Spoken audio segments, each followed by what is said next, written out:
Welcome to another edition of the Lee Weekly Spotlight. I'm your host, Carmen Lastoria. It was another action-packed week for the Flames and the Lady Flames.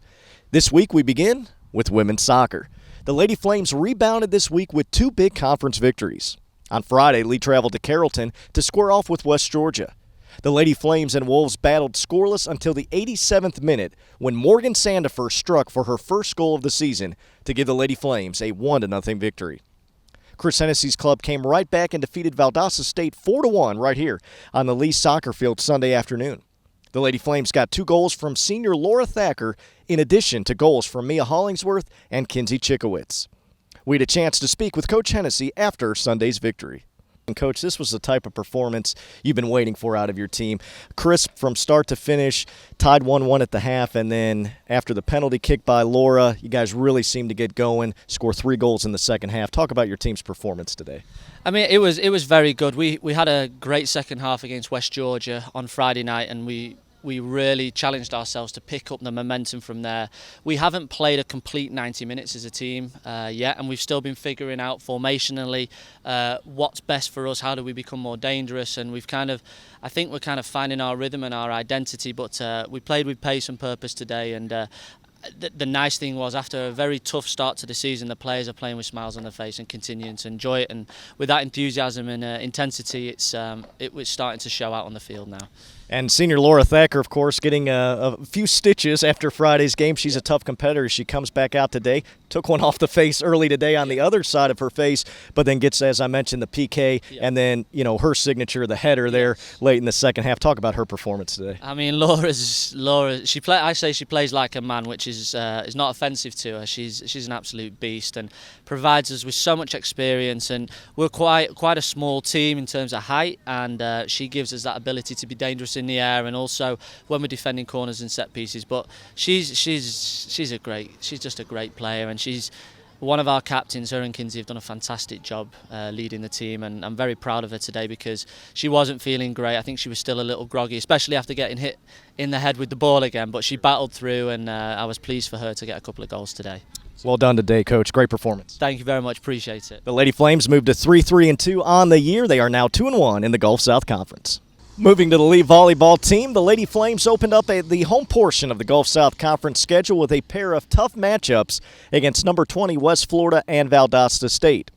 The Lady Flames battled but dropped both contests to the Argonauts and the Lady Blazers. We had a chance to catch up with Andrea Hudson to get her thoughts on the weekend after Saturday's match. Coach, we talked about it last week in our comments after the match with Christian Brothers. We knew this weekend was going to be difficult playing 2 of the top team perennial powers in the Gulf South Conference in West Florida last night and in Valdosta State today. How do you think your team battled this weekend?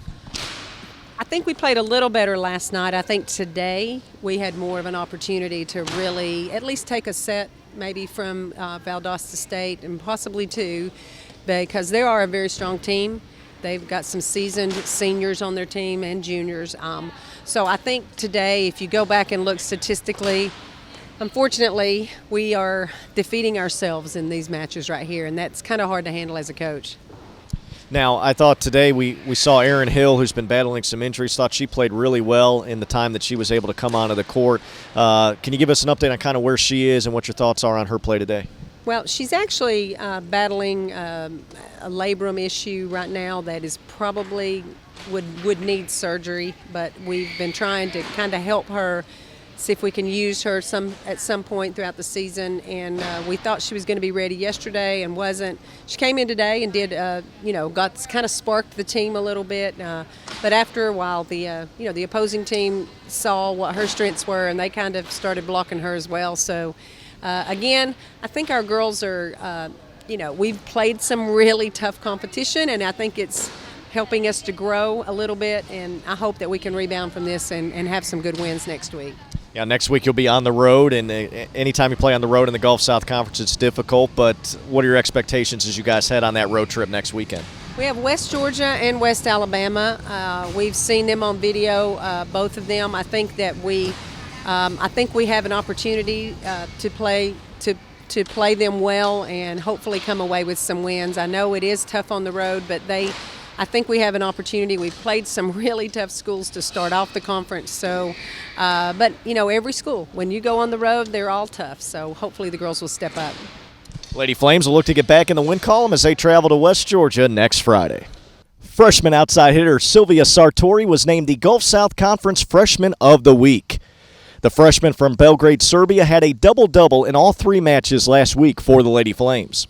She had 16 kills and 18 digs in a win against Christian Brothers, and she followed that up with 10 kills and 10 digs against West Florida and 14 kills and 14 digs against Valdosta State.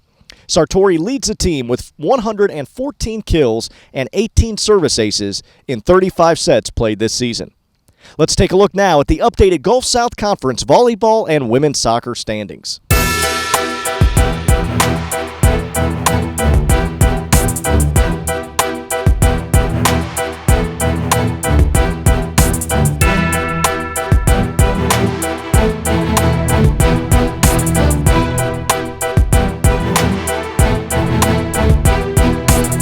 The men's soccer team battled crosstown rival Bryan College last Thursday, and it always proves to be a very physical contest when the Flames and the Lions meet, and that was no different in last week's match. The two clubs fought to a 0-0 draw after 90 minutes of regulation and 2 overtime periods. The Flames enter the non-conference portion of the schedule with a 5-2-1 mark, and we had a chance to catch up with Coach Paul Fury after Thursday's match. Coach, I know not quite the result you were looking for, a 0-0 tie with Bryan, but a very physical match. It seems to always be that way when we get together with these guys. What were your thoughts on tonight's? Well, it's a great little rivalry here. Bryan has been a good program for many, many years, and for a while I don't think Bryan and Lee were playing each other in the regular season. And even though we've gone Division II, this is a match that I wanted to keep because I think it's a great thing for Southeast Tennessee. 2 good soccer programs coming together, and once again, I think it was a pretty entertaining match.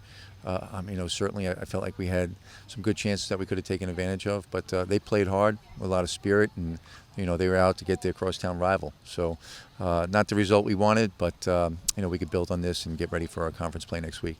Yeah, it certainly seemed like there were some opportunities, particularly in that first overtime period when maybe you thought a break would go our way. But, certainly you credit Bryan for being able to make some of the stops. But on our defensive side, our defense held up very strong as well. Tom played a great match in goal, and Gabe anchoring the back line.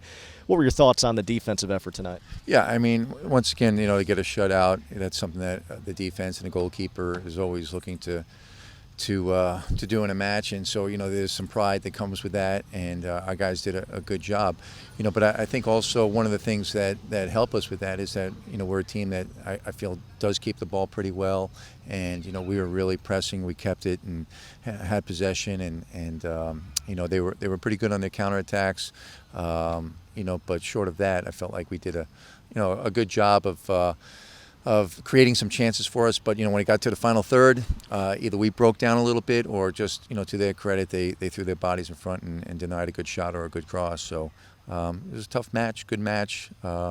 It's like kissing your sister. So it's not a bad thing, and we'll build on this. Now, it's been a whirlwind of a schedule, non-conference schedule, a lot of games in a short period of time. A little bit of a breather here. You guys won't play till a week from tomorrow when you open up conference play against West Florida. What are your thoughts going into the conference schedule? Yeah, well, that's a little bit by design, too. I wanted to give our guys a break. It has been brutal, especially 2 matches this week. To give the guys the weekend off, kind of let bodies heal and recover. We got a couple guys, mainly one player right now who's out that we're hoping will be back with us soon. But short of that, we got to get ready, and we've got to play one of the top 25 teams in the country in the first round of conference play at West Florida. So that's a tough. That's a tough job for the first match, in our conference. But we've played them well, each time we faced them, and I know we'll be up for the challenge. Hopefully, we'll be rested up and we'll be good to go. So we're looking forward, to it. I think for where we are right now in the season, I'm pleased. A couple little things, certainly could have been a little bit different. But for where we are, I think we're in a good position to really still accomplish a lot of the things that we talked about and are going to try to do in our conference. Well, 5-2-1 non-conference start to the season. Pretty good start for your boys, Coach. Best of luck in conference play. Thanks, and it's always great to have a great crowd out. Another one tonight, so thanks to all the fans for coming out and supporting us. Absolutely, and that will conclude things here from the Lee soccer field. A 0-0 double overtime battle between Bryan and the Lee Flames. The Flames will open up conference play a week from tomorrow at West Florida. The women's golf team competed in the Lander Lady Bearcat Invitational from Bluffton, South Carolina on Saturday and Sunday. The Lady Flames finished ninth in the 14-team field, firing rounds of 306 and 299 for a total team score of 606. Sophomore Sam Burris continued her solid play by posting rounds of even par 72 and a 1 under par 71. The Lady Flames were paced by Burris, who finished in a tie for 5th place. It'll be a busy week on the road for the Flames and the Lady Flames this week, and here's a look at the upcoming schedule.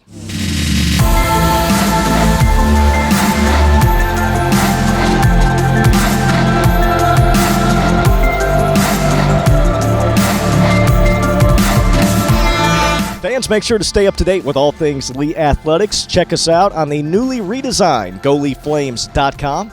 Also, don't forget to check us out on social media. You can like us on Facebook at Lee University Flames. Follow us on Twitter, Periscope, and Instagram at Lee U Flames. And for the latest videos, including the latest editions of the Lee Weekly Spotlight, subscribe to our YouTube page, Lee University Athletics. And remember, fans, the Lee Flames Hotspot app is in full swing. Simply download the app, check in on your phone to Lee home events, and earn points towards great prizes. Until next week, this has been the Lee Weekly Spotlight. I'm Carmen Lastoria. Have a great week, and as always, go Flames.